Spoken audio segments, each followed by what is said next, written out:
हिंदी व्याकरण सीरीज में आप सबका बहुत बहुत स्वागत है। हम लोगों ने इस सीरीज में संधि तक की पढ़ाई कर ली है, जिसके अंतर्गत पिछले वीडियो में हम लोगों ने संधि के परिभाषा को जाना और उसके प्रकार को जाना। जैसे जाना कि संधि जो है वो 3 प्रकार का होता है: स्वर संधि, व्यंजन संधि और विसर्ग संधि। पुनः जाना कि जो स्वर संधि वो 5 प्रकार का होता है। पहला तो दीर्घ संधि, और फिर दूसरा होता है गुण संधि। उसके बाद तीसरी संधि जो है वो वृद्धि संधि है, और चौथी जो है वो यड़ संधि है, और पांचवी अयादि संधि, अयादि स्वर संधि है। हम लोगों ने पिछले वीडियो में दीर्घ संधि पर विस्तृत चर्चा कर चुके हैं। उम्मीद करती हूँ आप लोग उस वीडियो को अच्छे से देखा होगा, अपना नोट्स बनाया होगा और आप उसको पढ़ रहे होंगे, उसके नियम को जान रहे होंगे। संधि का मतलब यही होता है कि नियम जानना। ये आप रटकर नहीं याद कर सकते, रटना नहीं होता, समझना होता है। तो जितना आप समझेंगे उतने अच्छे से आप संधि को पहचान पाएंगे और अपने परीक्षा में अपना नंबर बना सकते हैं, सही करके अपना नंबर ले सकते हैं। तो दीर्घ संधि को आप पिछले वीडियो में जाके देखिए और समझिए। उसमें जो चीज ना समझ में आए आप कमेंट बॉक्स में लिखिए, फिर उसको बताया जाएगा आप सबको अगले वीडियो में। आज हम जानेंगे दीर्घ संधि के बाद गुण संधि के बारे में।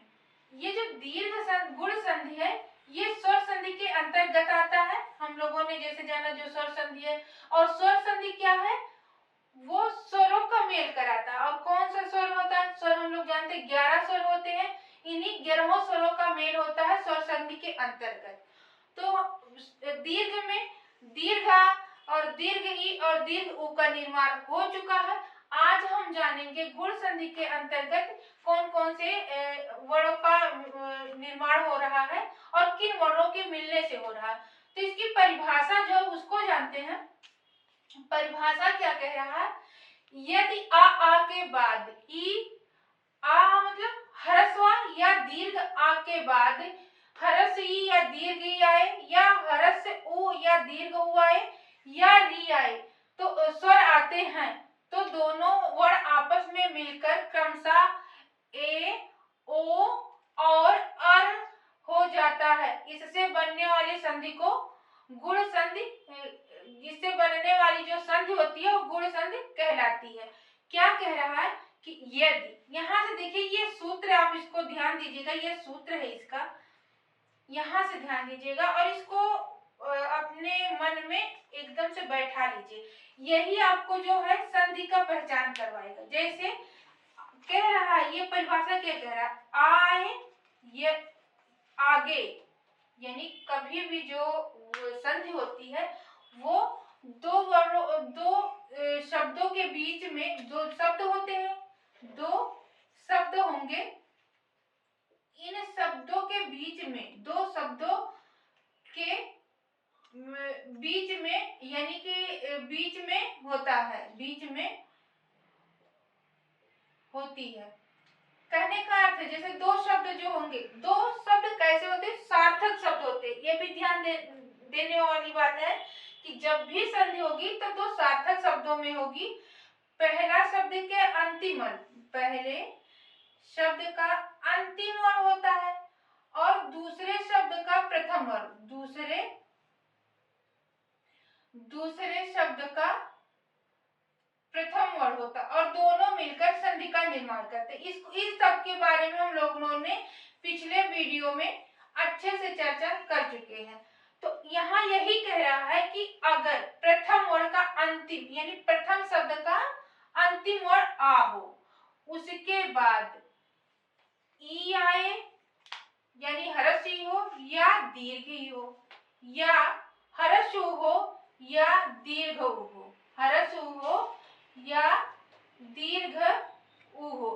फिर कह रहा है या री आए, री स्वर आए, तो क्या हो जाता है? ये जो आ इससे मिलेगा तो ए का निर्माण करेगा। किसका निर्माण करेगा? ए का निर्माण करेगा। और जब ये उ से मिलेगा निर्माण करेगा, और जब ये री से मिलेगा तो ये अर का निर्माण करता है। और इसका जो मात्रिक रूप होता है इस प्रकार से लगाया जाता है, और इसका जो मात्रिक रूप होता है इस प्रकार से लगाया जाता है, और इसका मात्रिक रूप इस प्रकार से लगाया जाता है।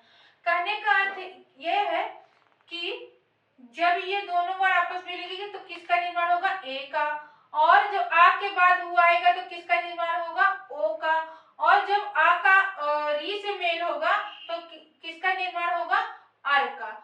तो इन्हीं तीनों वर्णों को हम अच्छे से और विस्तार रूप में जानते हैं कि किस प्रकार से ए, ओ और अर बनता है गुण संधि के अंतर्गत। यही मुख्य बिंदु है इस गुण संधि के इस परिभाषा का। आपको यही इतना याद रखना है हमेशा अपने पेपर के समय में, अपने मन में। अब हम इसी को एक विस्तृत रूप में जानते हैं और विस्तार से जानेंगे। जैसे देखिए, कह रहा है कि आ के बाद ई आए तो ए का निर्माण होता है, आ के बाद उ आए तो ओ का निर्माण होता है, और आ के बाद री आए तो अर का निर्माण होता है। तो हम एक एक करके अब जानते हैं विस्तार से। जैसे पहला है आ के बाद, यानी ह्रस्व आ के बाद या दीर्घ आ के बाद यदि ई आए या दीर्घ ई आए तो क्या हो जाएगा, ए हो जाएगा। हम देखते हैं कि इसको और विस्तार रूप में कि किस प्रकार से ई और आ और ई का मेल हो रहा है। देखिए, जैसे आ के बाद यदि ह्रस्व आ के बाद ह्रस्व ई आए, या ह्रस्व आ के बाद दीर्घ ई आए, या दीर्घ आ के बाद ह्रस्व ई आए, या दीर्घ आ के बाद दीर्घ ई आए, तो इन चारों कंडीशन में ए का निर्माण होगा। किस प्रकार से होगा, ए का निर्माण होगा, और इसका मात्रिक रूप जो है ये इस प्रकार से लगा होगा। अब किस प्रकार से होगा हम एक एक करके उदाहरण के माध्यम से जानेंगे और नियम आप सबको बताएंगे।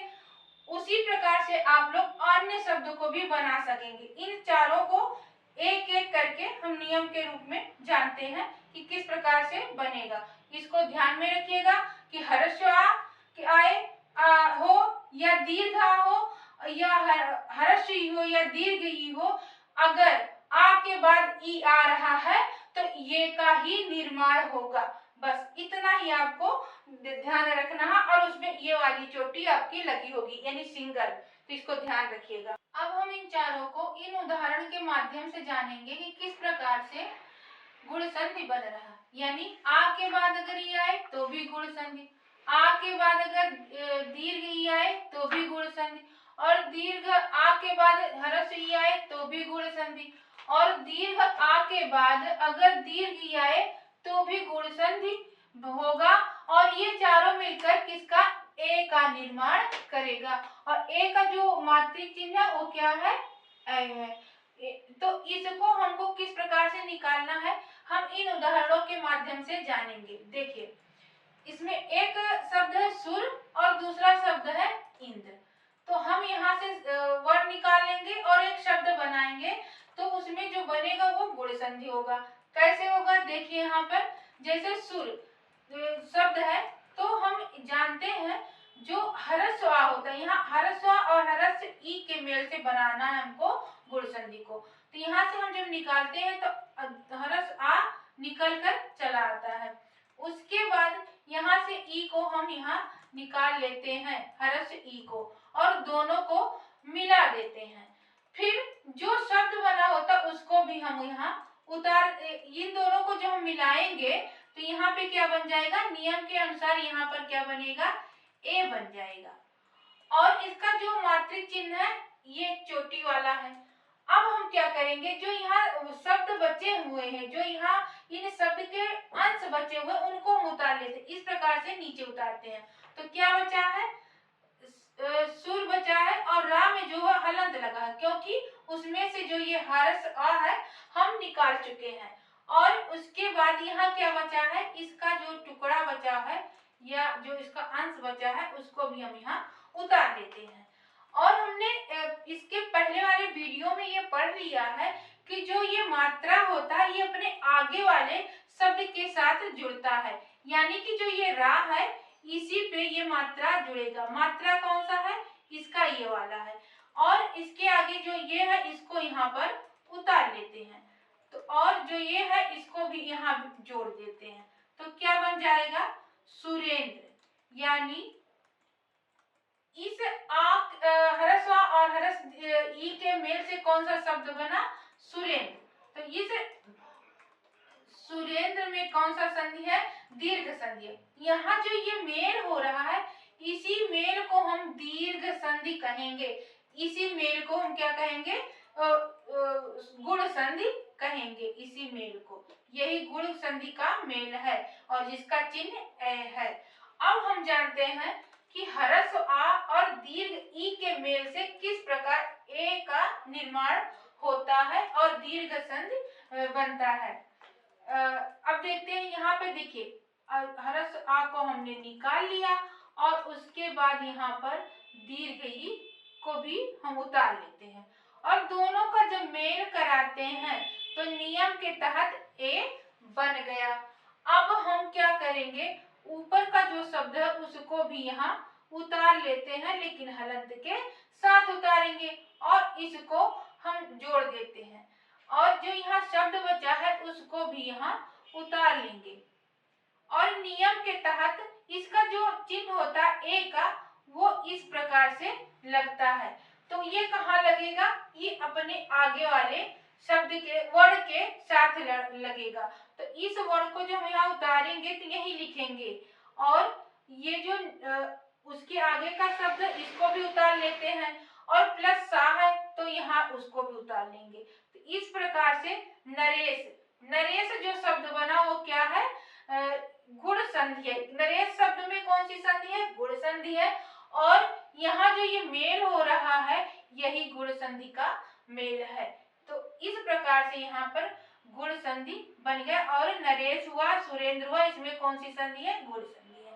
अब हम इसका चौथा नियम जो कह रहा है, ये बनाने का जो चौथा नियम है क्या कह रहा है कि अगर दीर्घ आ है और उसके बाद हरस ई है तो भी ए का निर्माण होता है। किस प्रकार से होता है, आइए हम इसे उदाहरण के माध्यम से जानते हैं। यहाँ महा प्लस इंद्र है, महा में देखिए मात्रा लगा है इसलिए यहाँ पर दीर्घ है, मात्रा नहीं लगा है और हलंत रहित है, हलंत भी नहीं लगा है, तो हम जानते हैं कि उसमें हरस आ लगा, क्योंकि हरस आ अमात्रिक स्वर है। तो यहाँ से हम जब उतारेंगे तो दीर्घ आ लिखेंगे यहाँ पर और इस ई को भी यहाँ मेल कराने के लिए उतार लेंगे और दोनों का मेल कराएंगे। मेल कराने पे ये बन जाता है नियम के अनुसार और यही जो मेल है यही गुण संधि है। फिर जो शब्द बचा है उसको उतारेंगे और यहाँ पर जोड़ने के लिए प्लस लगा देंगे और इसे हलंत के साथ उतारते हैं और इसके बाद जो यहाँ शब्द बचा है, शब्द का एक अंश बचा उसको उतार लेते हैं। जो ये है इसका जो मात्रिक रूप है ए है और ये कहाँ लगेगा, अपने आगे वाले शब्द पर, वर्ड पर लगेगा। तो ये इस प्रकार से हो गया और जो ये वर्ड उसके आगे बचा है उसे भी हम यहाँ उतार लेते हैं और यहाँ पर इसको भी हम प्लस में कर लेते हैं और फिर इसे यहाँ जोड़ देते हैं। यहाँ नहीं इसके बगल में जुड़ेगा तो ये शब्द बन जाएगा महेंद्र। शब्द क्या बन गया, महेंद्र। अब हम देखेंगे कि दीर्घ आ के बाद अगर दीर्घ ई आए तो कौन सा वर्ड बनेगा, ए ही बनेगा। ये इसका नियम बता रहा है, चौथा नियम है कि अगर दीर्घ आ है और उसके बाद दीर्घ ई है तो भी ए का निर्माण होगा। अब किस प्रकार से होगा, देखिए यहाँ पे जो मात्रा लगा हुआ है तो हम जान गए यहाँ पर दीर्घ आ है तो हम दीर्घ आ को उतार लेते हैं और यहाँ से दीर्घ ई उतर कर आती है और इसको यहाँ से मेल करा देते हैं, दोनों के मेल से ए बन जाता है। अब हम क्या करेंगे कि हम यहाँ पर जो वर्ण बचा है उसे हम हलंत के साथ उतार लेंगे और यहाँ पर जो है शब्द जो बचा है उसे भी हम यहाँ लिख लेंगे और इसका जो मात्रिक रूप है वो क्या है, ए है। तो ये कहाँ लगेगा, अपने आगे वाले वर्ण पर लगेगा और इसे हम यहाँ भी जोड़ लेते हैं और फिर ये प्लस होने की वजह से ये इसके बाद जुड़ जाता है, शब्द क्या बन जाता है, महेश। तो इस प्रकार से हमने जाना, 4 उदाहरण से जाना। इसी तरह और कई शब्द होंगे, जैसे राकेश हुआ, दिनेश हुआ और रमेश हुआ, ये सारे शब्द जो है गुण संधि के उदाहरण है। महेश जो है वो किसका उदाहरण है, वो गुण संधि का उदाहरण है। तो इस प्रकार से आप अन्य शब्द भी बना सकते हैं जहां पर आपको वर्ण को तोड़ने के बाद आ और ई का मेल हो रहा, पहले आ मिले उसके बाद ई हो रहा, तो इन दोनों को जब मिलाएंगे आप तो ए का निर्माण होगा और गुण संधि बन जाएगा। इस प्रकार से आप लोग इसको 1, 2 बार 3 बार आप जब प्रैक्टिस करेंगे तो आपको ये समझ में आ जाएगा कि गुण संधि किस शब्द में है। अब आइए हम देखते हैं यहाँ पर कि किस प्रकार से ओ का निर्माण होता है गुण संधि के अंतर्गत। हर्ष आ हो या दीर्घ आ हो, उसके बाद हर्ष हो या दीर्घ हो तो क्या बनेगा, ओ बनेगा। इसका और विस्तार रूप में हम कैसे जानेंगे कि ओ का निर्माण हो रहा, यदि आए या आ के बाद हर्ष हुआ है तो भी क्या बनेगा, गुण संधि बनेगा, और हर्ष आए उसके बाद दीर्घ हुआ है तो भी गुण संधि बनेगा, दीर्घ उर है और हर्ष उर है तो भी गुण संधि बनेगा, और दीर्घ आ है और दीर्घ उर है तो भी गुण संधि बनेगा, और ये सारे मिलकर क्या करेंगे, ओ का ही निर्माण करेंगे। अब इसको हम इन उदाहरण के माध्यम से जानेंगे। हमने 3-4 उदाहरण ले लिया है और सभी को बताएंगे। इसी तरह से और भी शब्द बन सकते हैं। तो आइए जानते हैं। शब्द है सर्व और प्लस उत्तम, ये 2 शब्द हैं। दोनों शब्दों का हम जानते हैं कि जो संधि होता है उसमें पहले शब्द का अंतिम ओर और दूसरे शब्द का प्रथम ओर से हम लोग संधि बनाते हैं कि कौन सी संधि है वहीं से तोड़ते हैं और वहीं पर जोड़ते हैं। आइए यहाँ निकालते हैं। जो सर्व है इसमें ऊपर रेफ रा लगा है, इसको हम इस प्रकार से भी लिख सकते हैं, सर्व। आसानी पढ़ने के लिए और लिखने में आसान हो इसलिए इस प्रकार से लिख देते हैं। तो यहाँ हम जानते हैं कि आ इसमें छुपा हुआ है, हलंत नहीं लगा है, तो यहाँ से हम आ को निकाल लेते हैं और उसके बाद प्लस यहाँ कौन सा होगा, ओ, और दोनों को जोड़ते हैं तो क्या बन जाएगा, ओ। अब हम क्या करेंगे, यहाँ पर जो शब्द बचा है उसको भी हम उतार लेंगे इसके साथ, इस सर्व के साथ हम उतार लेंगे, वो भी हलंत के साथ, और यहाँ पर हम प्लस लगा देंगे यानी हमें जोड़ना है। और फिर जो यहाँ और बचा हुआ है शब्द उसको भी हम यानी इस टुकड़े को हम उतार लेंगे। इस शब्द में जो टुकड़ा बचा, ऊ के निकलने के बाद क्या बचेगा, ये टुकड़ा उसका यानी शब्द का एक अंश बचा है। तो अब हम क्या करेंगे, इस ओ का जो मात्रिक रूप होता है वो इस प्रकार से होता है, तो उसको हम यहाँ आगे वाले शब्द में इसे यहाँ पर जोड़ना है हमको। तो हम जोड़ने के लिए क्या करेंगे, इसको फिर से यहाँ उतार लेंगे और यहाँ लिखेंगे सर्व। सर्व को जोड़ेंगे तो ये शब्द कौन सा बन जाएगा, सर्वोत्तम। हम जानते हैं कि रा जो है उस शब्द के बगल में लगता है, तो शब्द क्या बन जाएगा, सर्व। सर्व बनेगा यहाँ पर और ओ का मात्रा लग जाएगा, और फिर आगे हम इन जो इसको यहाँ पर हम लिख देंगे, यानी यहाँ पे जो प्लस लगा है यहाँ हमें जोड़ना है, तो हम यहाँ लिख देंगे सर्वोत्तम। शब्द बन गया सर्वोत्तम। और जो ये जोड़ हुआ है यहाँ पर आ और ऊ के मिलने से जो जोड़ हुआ है यही गुण संधि है, यही गुण संधि का जो है नियम है। गुण संधि कहाँ पर हुआ है, यहीं पर ये संधि हुआ है और शब्द क्या बन गया, सर्वोत्तम। सर्व प्लस उत्तम से कौन सा शब्द बना, सर्वोत्तम। अब हम दूसरा जानेंगे कि आ के बाद यानी हरस आ के बाद यदि दीर्घ उ आता है तो कौन सा शब्द बनता है। तो यहाँ पर हम यहाँ से हरस आ को निकाल लेते हैं और प्लस यहाँ से हम दीर्घ उ को भी उतार लेते हैं और दोनों को जब जोड़ते हैं यानी कि गुण संधि कराते हैं या गुण संधि बनाते हैं तो वो बन जाता है। और अब हम शब्द बनाते हैं इसको। तो ये जो जल है और हलंत, अब इसमें जल में हलंत लगा रहेगा, उसको उतार लेते हैं और यहाँ से जो शब्द बचा, वो शब्द का जो एक अंश बचा उसको भी हम उतार लेते हैं। तो इसका जो मात्रिक रूप है वो इस प्रकार से है और इसको हमें कहाँ जोड़ना है, ला में जोड़ देना है। इस प्रकार से हम जोड़ लेते हैं और यहाँ पर इसको भी हम जोड़ देते हैं, जो यहाँ पर प्लस का चिन्ह के साथ उतरा हुआ ये वर्ण है। तो शब्द बन जाएगा जलोर्मी। जलोर्मी का अर्थ होता है जल का ऊर्जा यानी लहर। उर्मी का अर्थ होता है लहर, जल का लहर जो होता है उसी को जलोर्मी कहते हैं। अगला शब्द है महा प्लस उत्सव। तो यहाँ से हम आ को उतार लेते हैं। उसके बाद हम दीर्घ संधि बनाने के लिए जो ये हरस उ है उसको भी उतार लेते हैं और दोनों को जोड़ते हैं। जोड़ने पर कौन सा वर्ण बनता है, ओ बन जाता है। अब हम इसे शब्द में कैसे जोड़ेंगे उसको जानते हैं।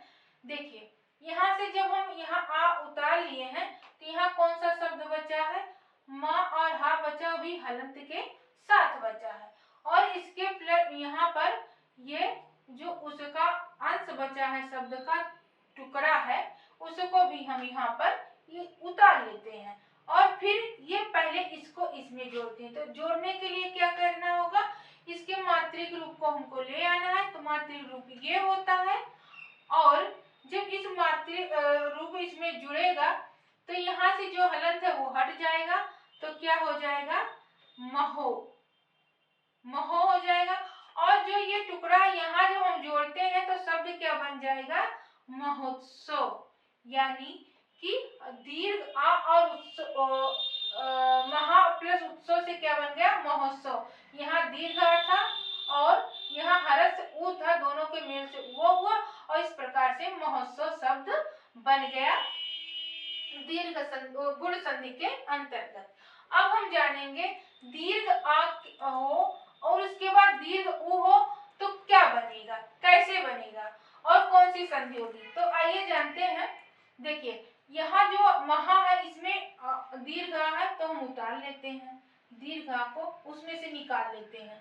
फिर यहाँ से दीर्घ उ को भी निकाल लेते हैं और नियम कहता है कि जब ऐसे दो वर्ण मिलेंगे तो ओ बन जाएंगे, तो हम यहाँ ओ बना लेते हैं और यहाँ पे जो वर्ण बचा है और उसको भी उतार लेते हैं। तो जो माँ है और हा उसमें हलंत लगा हुआ उतार लिए और यहाँ पे जो टुकड़ा बच गया है इसका यानी अंश जो बचा उसे भी यहाँ पर उतार लेते हैं। और ये जो नियम है ये क्या कहेगा, ये आगे वाले वर्ड पे जुड़ेगा। जोड़ने के लिए हमको इसे मात्रिक रूप में लगाना होगा। तो ये माँ हो गया और इसे हा पर लगा दिए तो माँ इसमें जुड़ गया और यहाँ पे जो ये अंश बचा हुआ था, इस शब्द का जो टुकड़ा बचा है उसको भी हम यहाँ लिख देते हैं। तो महोर्जा शब्द क्या बन गया, महोर्जा। इस प्रकार से हम इन उदाहरण के माध्यम से सर्वोत्तम, जलोर्मी, महोत्सव और महोर्जा जैसे शब्द बनाकर देखें कि वो किस प्रकार से आ और उ के यानी हरस आ हो या दीर्घ आ हो, हरस उ हो या दीर्घ उ के मेल से बन रहा है। इस प्रकार से कई शब्द आएंगे, जैसे कहा जाए हितोपदेश हुआ या जो भी कई शब्द ऐसे आएंगे जहां पर आपको अगर ये नियम पता होगा वो आप आसानी से बना सकते हैं। तो ये एक नियम है और शब्द तो बहुत सारे हैं, उन सारे शब्द को आप अपने तरीके से बना सकते हैं। बस यही रूल आपको याद होना चाहिए, याद होना चाहिए यानी रटना नहीं, समझ में होना चाहिए। याद कहाँ होना चाहिए, समझ में, ना कि रटेंगे, कुछ दिन में भूल जाएंगे, समझ जाएंगे। आपको शब्द देखते ही याद हो जाएगा कि यहाँ पर कौन सी संधि है और किस प्रकार से इसे बनाया गया है। अब हम देखते हैं गुण संधि में कि आ के बाद यानी हरस आ और या दीर्घ आ के बाद यदि री आता है तो अर किस प्रकार से बनता है। यदि हरस आ रहे उसके बाद री आए तो क्या बनाएगा, अर बनाएगा और गुण संधि होगा। अगर दीर्घ आ रहे और उसके बाद दीर्घ ई हो या हरस री हो, दीर्घ री हो या हरस री हो तो भी क्या बनाएगा, गुण संधि बनाएगा और अर का निर्माण करेगा। ये कैसे करेगा अब हम इन उदाहरणों के माध्यम से जानेंगे। आइए यहाँ पर देखते हैं कि किस प्रकार से इन दो शब्दों में अर बन रहा है और कौन सा शब्द बन रहा है। यहाँ देव एक शब्द है, कौन सा शब्द है, देव। देव में हलंत नहीं लगा है तो ये पता है कि आ इसके अंदर है, क्योंकि आ जो है अमात्रिक वर्ण है। तो यहाँ से हम आ को निकाल लेते हैं। आ निकालने के लिए हमको क्या करना पड़ेगा, देव में जो वाह है उसमें हलंत लगा देना है। यहाँ पर हलंत लगा देंगे और उसके बाद यहाँ से हम ऋषि को निकाल लेते हैं, ऋषि में से री को निकाल लेते हैं, इस री को निकालेंगे और दोनों को जोड़ेंगे यानी संधि कराएंगे। तो संधि कराने पे क्या हो जाएगा, और बन जाएगा। और अब हम क्या करेंगे, इसके हमें यहाँ पर ये जो अर बना है यही मिलान जो है, यही जोड़ना जो है, यही क्या है, गुण संधि का जोड़ है, यही गुण संधि है। इतना जब आप पहचान लेंगे तो आपको पता चल जाएगा कि इसमें कौन सी संधि है और किस प्रकार से। देखिए बोलिएगा कि देव प्लस ऋषि। अब इसमें से आ निकाले और री निकाले और कौन सा शब्द बन गया, अर बन गया। अब हम इसको जो बचे हुए टुकड़े हैं उसको भी हम यहाँ उतार लेते हैं। तो इसको उतारने के लिए हम वा में हलंत लगा देंगे। उसके बाद यहाँ पर जो टुकड़ा बचा है उसे भी उतार लेंगे और उतारने के बाद हम जोड़ेंगे। जोड़ने के लिए क्या करना है, ये आगे वाले अपने वर्ण में जुड़ेगा और इसको हमें मात्रिक रूप में ले आना है। तो इसका मात्रिक रूप कैसा है, रेफ वाले रा के तरह हो जाता है। इस अर्थ को जब हम कहीं लगाते हैं तो रेफ वाला रा के इस प्रकार से लगाते हैं। तो जो ये शब्द है ये क्या है, देव है, ये इस प्रकार से है और इसके हम यहाँ उतार लेंगे। तो इस देव पर लगाना हमको, तो ये यहाँ लगा देंगे और उसी के बाद जोड़ेंगे। इस जो शब्द है यहाँ पर ले आएंगे और जोड़ेंगे।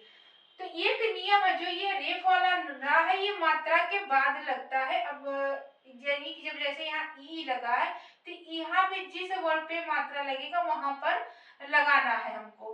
तो यहाँ हम जब नया इसको फिर से जोड़ेंगे तो कैसे बनेगा, देवर्षि, देवर्षि। तो ये शब्द बनकर तैयार हो गए। अब हम जानेंगे कि दीर्घ आ है और री है तो किस प्रकार से अर का निर्माण हो रहा है। अब यहाँ पर हम हा से आ को निकाल लेते हैं, दीर्घ आ को निकाल लेंगे और फिर यहाँ से री को भी उतार लेते हैं और दोनों को जोड़ते हैं नियम के तहत गुण संधि बनाने के लिए और बन जाता है अर। और अब हम इसको शब्द में लिखेंगे, इसको शब्द बनाएंगे। शब्द बनाने के लिए क्या करना, ऊपर का जो बचे हुए टुकड़े हैं या अंश उसको भी हमें उतार लेना है। तो हम यहाँ जब उतारेंगे तो क्या उतारेंगे, हा में अनंत लगा के जो बाकी बचे हुए वर्ण है उसको उतार लेते हैं और यहाँ पर भी ये जो वर्ण है इसको उतार लेते हैं। अब इसे जोड़ेंगे। जोड़ने के कहाँ जुड़ेगा, ये अपने आगे वाले वर्ण के साथ जुड़ेगा और इसमें जो मात्रा इस प्रकार से लगता है। तो अब हम इसे जब जोड़ेंगे तो ये इस प्रकार से हो जाएगा, लिखेंगे इस प्रकार से। ये नियम है कि जब उच्चारण में जो जैसे महर्षि, हर्ष, हा के बाद जब आता है तो जैसे रा हमको यहाँ उच्चारित करना है, यानी हा के बाद उच्चारित करना है तो अपने आगे वाले वर्ड पर लगेगा, यानी कि यहाँ पर लगेगा। तो जब हम जोड़ देंगे तो इसे लिखने के लिए क्या करेंगे, इस प्रकार से लिख देंगे कि जब महर्षि, महर्षि, अर्ष, अर करके उच्चारण होता है, देवर्षि, सप्तर्षि। तो इस प्रकार से कई सारे शब्द हैं जो बनेगा ये अर के, री, आ और री के मेल से। तो इस प्रकार हमने पढ़ा गुण संधि में कि किस प्रकार से हमने ए को बनाया, ओ को बनाया और अर को बनाया। अब इन सारी चीजों को आपको इसके नियम को समझना है। जब समझ जाएंगे तो ये कभी आपको भूलेगा नहीं। तो आप लोग इन सारे जितने भी आप पढ़ाए जा रहे हैं संधि के नियम रूल, उन सारे नियमों को आप लोग लिखिएगा। एक बार में समझना थोड़ा मुश्किल हो सकता है, जैसे संधि जो है थोड़ा सा ये नियम पर चलता है, इसलिए थोड़ा मुश्किल होता है, लेकिन ऐसा नहीं है कि इतना मुश्किल आप समझ नहीं पाएंगे। बार बार प्रैक्टिस करने पर आपको बहुत आसान हो जाएगा, बहुत इजी लगने लगेगा और आप आसानी से संधि को पहचान सकेंगे। अब हम आगे जो नेक्स्ट वीडियो है उसमें हम लोग वृद्धि संधि को पढ़ेंगे इसी प्रकार से विस्तृत रूप से। तो मिलते हैं नेक्स्ट वीडियो में वृद्धि संधि के साथ। तब तक के लिए आप सबको बहुत बहुत धन्यवाद। Thank you. पढ़ते रहिए, मस्त रहिए।